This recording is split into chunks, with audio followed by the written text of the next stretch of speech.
அன்பானவர்களே, தினமொரு தூதர் மொழியாக மீண்டும் உங்களை சந்திப்பதிலே சந்தோஷம். இந்த நாளிலே சங்கீதங்களின் புஸ்தகம் 145:14 கர்த்தர் விழுகிற யாவரையும் தாங்கி மடங்கடிக்கப்பட்ட யாவரையும் தூக்கி விடுகிறார் என்று தன்னுடைய அனுபவத்தில் கர்த்தரை பார்த்த விதத்தை வைத்து சங்கீதக்காரர் இப்படி சொல்லுகிறார்.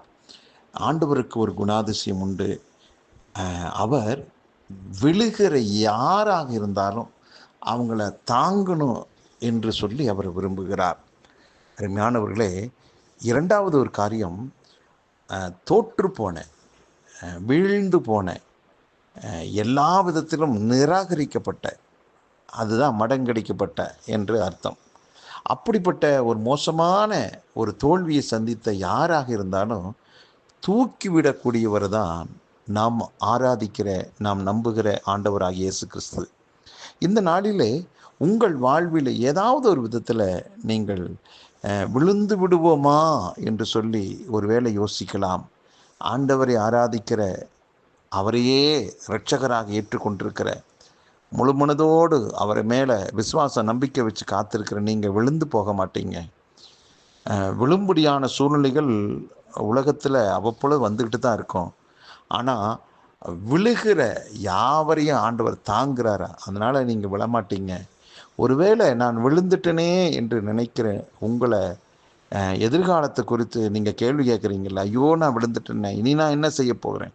ஐயோ, நான் தோற்று போயிட்டேனே, ஐயோ, நான் வியாதிப்பட்டுட்டேனே, ஐயோ, நான் பலவீனப்பட்டேனே என்று சொல்லி பல்வேறு விதமான விழுகையை மனசில் வச்சு நீங்கள் ஒரு கேள்வியோடு இருக்கலாம், விடை காண முடியாமல் இருக்கலாம். இன்னைக்கு கர்த்தர் கொடுக்கிற உங்களுக்கான ஒரு தூது தான், தோற்கடிக்கப்பட்ட, மடங்கடிக்கப்பட்ட உங்கள் யாவரையும் தூக்கி விடுறாரு.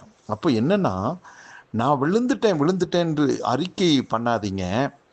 என்னை தூக்கி விடுவதற்கு என் தெய்வம் கூடவே இருக்கிறார். நான் எவ்வளோ பெரிய ஆழத்துக்குள்ளே விழுந்தாலும் ஆண்டவருடைய கரம் எனக்காக நீட்டப்பட்டு என்னை மேலே தூக்கி விட்டுருவாரு. நான் சீக்கிரமாக எழுந்துருவேன், மீண்டும் இருந்த அந்த நிலையை காட்டிலும் உயர்வேன், மேன்மை அடைவேன். கர்த்தர் எனக்குன்னு இந்த பூமியில் வச்சிருக்கிற அந்த உயர்ந்த அந்த இடத்தை நான் அடைவேன். ஒருவேளை காலங்கள், சூழ்நிலைகள், வயசு உங்களுக்கு எதிராக ஒரு சாட்சி சொல்லலாம். உனக்கு வயசாகி போச்சு, உனக்கு பலன் அற்று போயிட்டேன் என்று. ஆனால் எந்த மனுஷனையும் மேன்மைப்படுத்த அவர் ஆளாகும். 85 வயசில் மோசேயை கர்த்தர் வல்லமையை எடுத்து பயன்படுத்த ஆரம்பிக்கிறார். பாருங்களேன், அதுக்கப்புறம் தான் அவன் பெரிய ஊழியக்காரனாய் மாறுகிறான். அருமையானவர்களே, இந்த நல்ல நாளில் சொல்கிறார் ஆண்டவர், உங்கள் வாழ்வில் நீங்கள் எந்த இடத்துல கீழே விழுந்து கிடந்தாலும் தூக்கி விடுவதற்கு அவர் நல்லவராக இருக்கிறார். உங்களையும் தூக்கி விடுவார், உங்கள் குடும்பத்தை தூக்கி விடுவார், உங்கள் பிஸ்னஸை தூக்கி விடுவார், உங்கள் படிப்பை தூக்கி விடுவார், உங்களுடைய ஊழியத்தை கர்த்தர் தூக்கி விடுவார். எல்லா விதத்திலும் அவர் தூக்கி விடுவார். நீங்கள் உயர்ந்த இடத்துல இருப்பீங்க. சொல்லப்போனால் உன்னதத்தில் அவரோடு கூட உங்கள் ஆண்டவர் உட்கார வச்சிருக்கிறார். பிசாசு தள்ளி விட்டான், ஆனால் தேவன் தூக்கி அவரோட கூட சமமாக உட்கார வச்சிருக்கிறார். ஆகவே அந்த விசுவாச வசனத்தை அறிக்கை செய்யுங்கள், அதை நம்புங்கள். அதுதான் உங்கள் வாழ்க்கை. நீங்கள் நிச்சயமாக உங்களை இனி யாராலும் தள்ளிவிடவே முடியாது. நீங்கள் அவரோடு கூட உன்னதத்தில் உட்கார்ந்துருக்கிறீங்க. கர்த்தர் பெரியவர், நம்புங்கள்.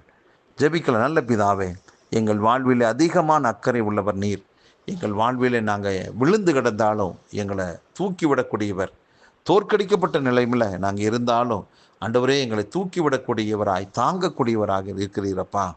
ஆண்டவரே, இந்த வார்த்தை கேட்ட ஒவ்வொருடைய வாழ்விலும் கர்த்தர் தாங்கி அவர்களை தூக்கி விடுகிறீர். அதற்காக நன்றி.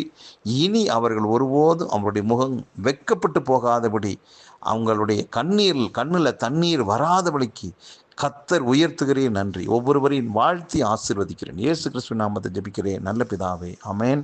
அன்பானவர்களே, இன்னைக்கு கர்த்தர் தாங்கறார், அதே போல் உங்களை தூக்கி விடுகிறார். பயப்படாதீங்க. நன்றி.